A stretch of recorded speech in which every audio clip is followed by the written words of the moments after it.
Designed as a blockade buster, the B-Wing Starfighter bomber hybrid, purpose-built to take down Imperial capital ships with sheer firepower. Unlike traditional starfighters, its primary role wasn't dogfighting. It was a heavy assault craft designed to punch through enemy defenses and cripple massive warships. Its unique design features a long central airfoil that serves as the main structure of the craft. At one end sits a command pod, while the other houses a powerful weapons array with an engine cluster positioned in between. Two S-foils near the engine provide stability and function similarly to those on the X-Wing. The cockpit was packed with advanced technology including a long-range forward scanner, tactical sensors, and even a weather radar, making it highly capable for precision strikes. However, what really set the B-Wing apart was its gyroscopic control system, which allowed the command pod to remain stationary while the rest of the ship rotated around it. As far as firepower, the B-Wing didn't hold back. It was the most heavily armed starfighter in the galaxy when it debuted. What's up, Plastic Addicts? Welcome to Jason's Space Dock, your source for sci-fi modeling masterpieces. Today I'll be building the 144 scale MPC B-Wing. Now this video is going to be very similar to my MPC X-Wing build, pretty much straight out of the box. We're going to add some weathering just to step it up a little bit. And given my positive experience with the X-Wing, I went into this with a more neutral mindset, though still very aware of MPC's shortcomings. And since I've covered the B-Wing's in-universe role, let's take a look at how it did, or almost didn't, appear in Return of the Jedi. When George Lucas set out to expand the Rebel fleet for the final battle against the Empire, he wanted ships that looked distinct from what we'd seen before. To make that happen, ILM artists Joe Johnson and Bill George developed new Starfighter concepts, one of which was labeled the B-Fighter, a name that would later stick as the B-Wing. The B-Wing was initially meant to have a major role in Return of the Jedi. Ralph McQuarrie painted an incredible image of 3 B-Wings soaring away from a Star Destroyer as it erupted into flames. ILM photographers even recreated this moment as a composite image, but despite all this effort, things didn't go as planned. The B-Wing's design, while striking, wasn't very cooperative when it came to filming. Its long, slender shape made it difficult to capture against blue screens. This made it nearly impossible to convincingly integrate the ship into battle scenes. As a result, most of its action sequences were scrapped, and the B-Wing ended up making only a few brief appearances, but that didn't stop it from becoming a fan-favorite ship, gaining new life in expanded universe material, video games, and later Star Wars projects. First off, we got some very nice box art from round 2. I like what they've done here. And you have a base and clear parts, which is just a canopy, and primarily 2 sprues because everything is in halves in this kit. The casting is actually quite crisp, better than I would have expected for a kit or molds of this vintage. Not much in the way of flash. There's some molding lines, but that's to be expected with almost any kit. And of course a decal sheet that is comprehensive and nice clear instructions. There's only about 8 steps, pretty straightforward.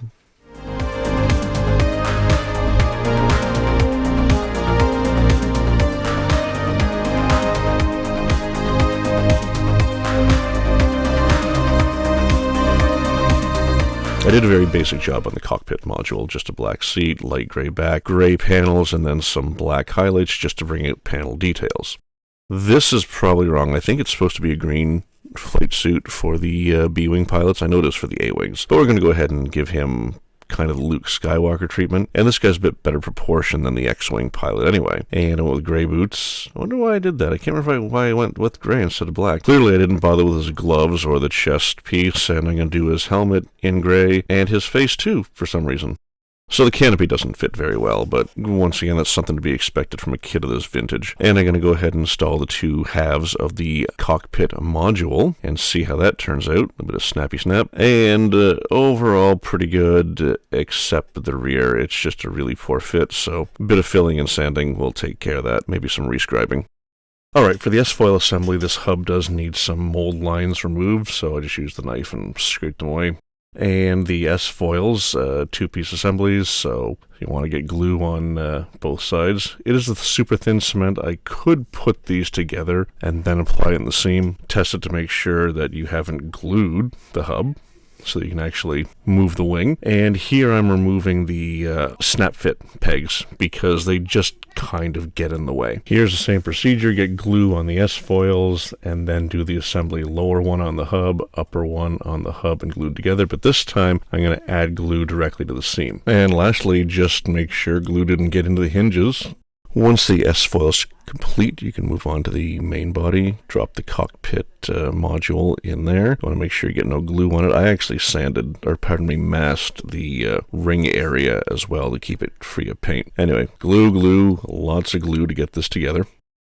And then you can assemble your halves. I did leave the snap pegs in, so snappy snap there, snap there, snap there, snap there, and it's together, but a little bit more glue just in those seams to get a good tight assemblage.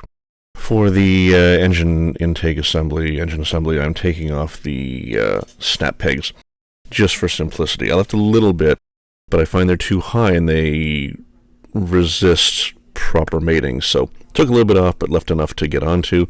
Rear engine's in, intake is in. Now we can apply some glue to get the second half of the engine cowling on, and give that a good squeeze, good couple of squeezes. It took me a couple tries with this, because it was a very, very tight fit, and I was worried I'd done something wrong, and I kind of put it in, took it out, and looked at the drawings to make sure I put it in the right orientation. She got the S-foils and then these tanks, which could be torpedo launchers, I'm not sure. Give them a couple good snaps, they'll go in. It's just very, very tight. Any long-time viewers will know that decaling is one of my favorite parts of a build, partly because it's a signal that you're getting close to the end. But the process is mostly the same. Wet the decal, apply the decal, remove excess moisture, and apply microsol, or microset and microsol depending on the situation. So I'm going to go ahead and montage this.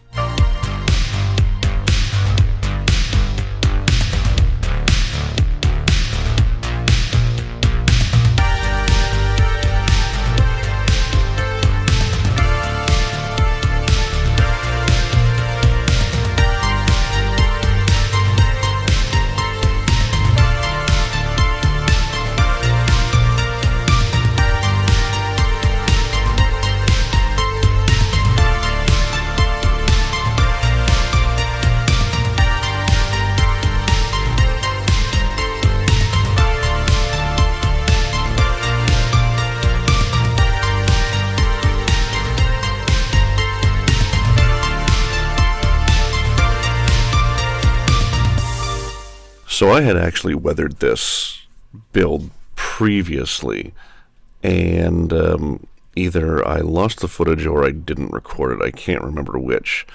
I might have gotten a rush and just got into a groove and started applying weathering. So I went back and recorded some supplemental footage because there were areas I kind of missed. So primarily I used the Tamiya pastel set and a makeup brush. This is very good for quick application of, in this case, soot. I didn't really do rust. I just wanted to get it kind of dirty, because the in-universe implication is that this is a reasonably new Starfighter. So much like the X-Wing, the process is pretty simple. Just get some on the brush and then just streak it on. And you can go over a number of areas. Like in this case, I completely missed the lower weapons pod for whatever reason. But bonus, because I was able to come back to it and do it a second time.